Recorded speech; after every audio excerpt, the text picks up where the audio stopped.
হরে কৃষ্ণ। আজকে আমি একটি ছোট অর্থাৎ শর্ট ভিডিও করছি। তো আমার আজকের বিষয় হচ্ছে জীবের প্রকৃত পরিচয় কি।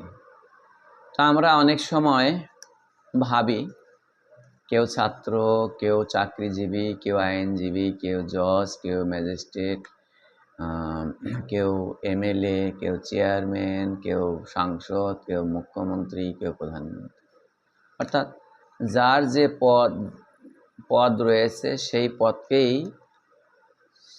তার নিজের পরিচয় বলে মনে করে, কিন্তু এটা আমাদের প্রকৃত পরিচয় নয়। একটা উদাহরণ দেওয়া যায় এভাবে, যে একজন জীবিত ব্যক্তি এবং একজন মৃত ব্যক্তির মধ্যে পার্থক্য কি।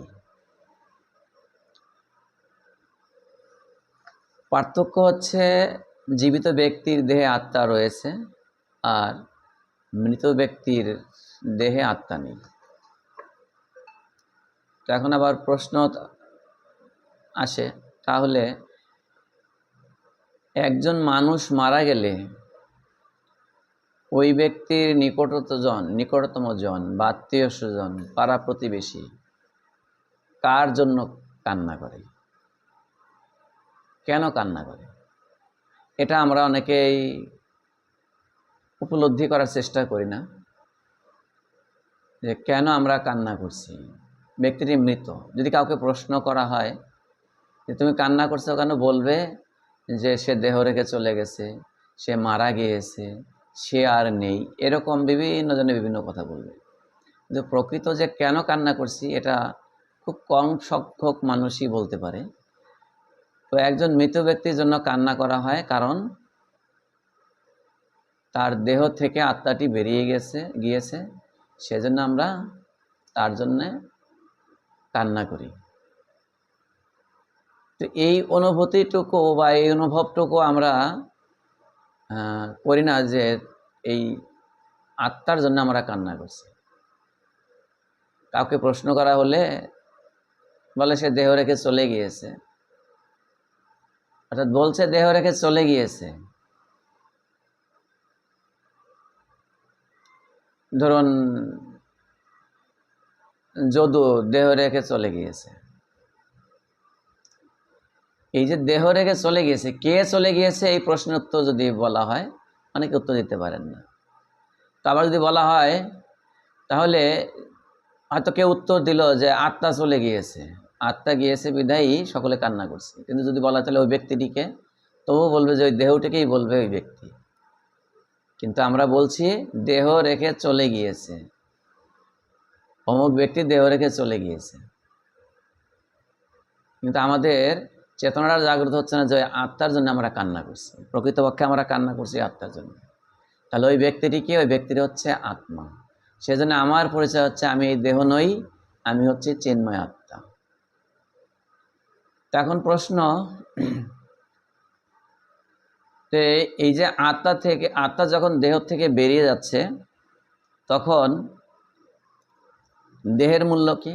সাধারণত যারা হিন্দু ধর্মাবলম্বী রয়েছে, সনাতন ধর্মাবলম্বী রয়েছেন, তারা এই দেহটিকে শ্মশানে নিয়ে যাবে, শ্মশানে নিয়ে পোড়ালে কিছু ছাই বর্ষা হবে, সেই ছাই বর্ষা থেকে জৈব সার হয়, যেটা ইউজও করা হয় না সাধারণত।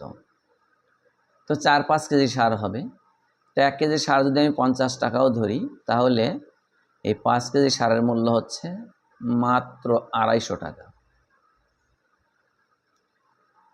কিন্তু যখন ওই দেহে আত্মা ছিল তখন ওই দেহটির মূল্য কত ছিল? অনেক মূল্য। তো তাহলে ওই ব্যক্তিটির প্রকৃত পরিচয় হচ্ছে তিনি আত্মা নন, তিনি দেহ নন, তিনি হচ্ছেন আত্মা।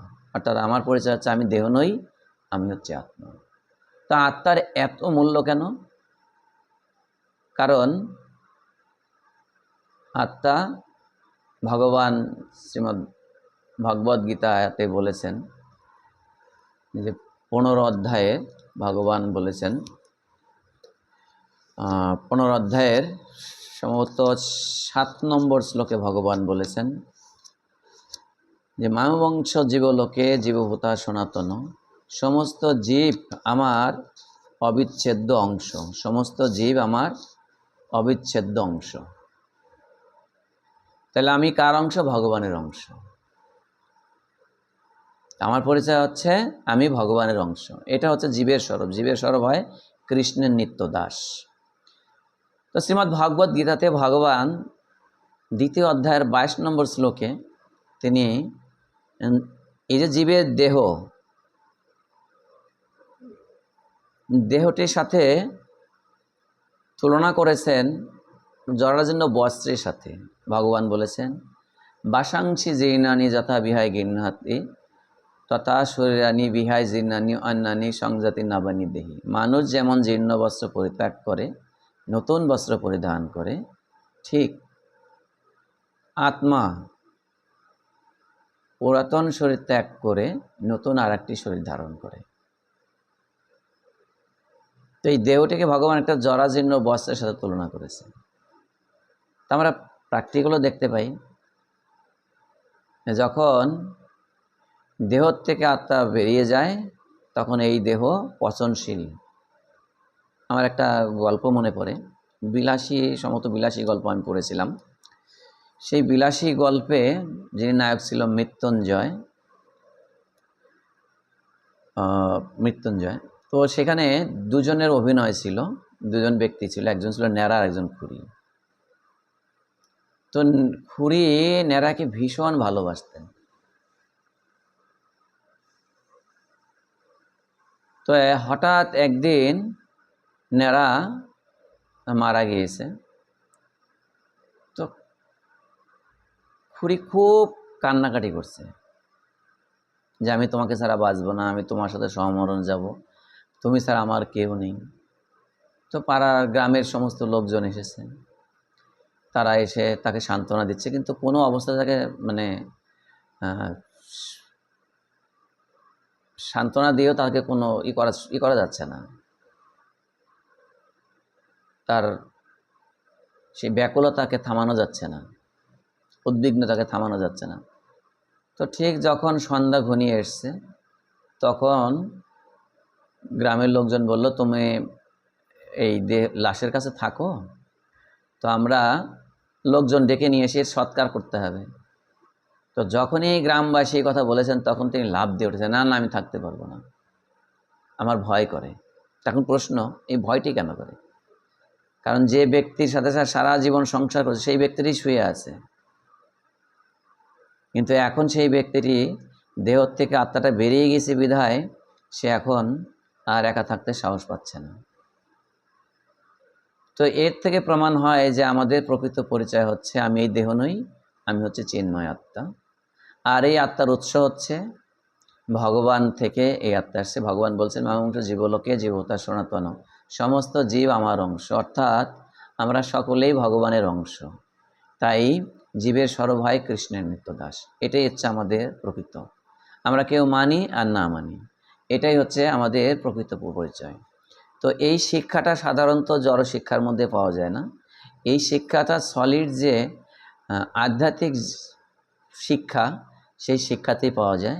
আর সেটি বেদ, পুরাণ, ভাগবত, চৈতন্য চরিতামৃত এই সমস্ত গ্রন্থাবলীতে এই শিক্ষাটি দেওয়া হয়।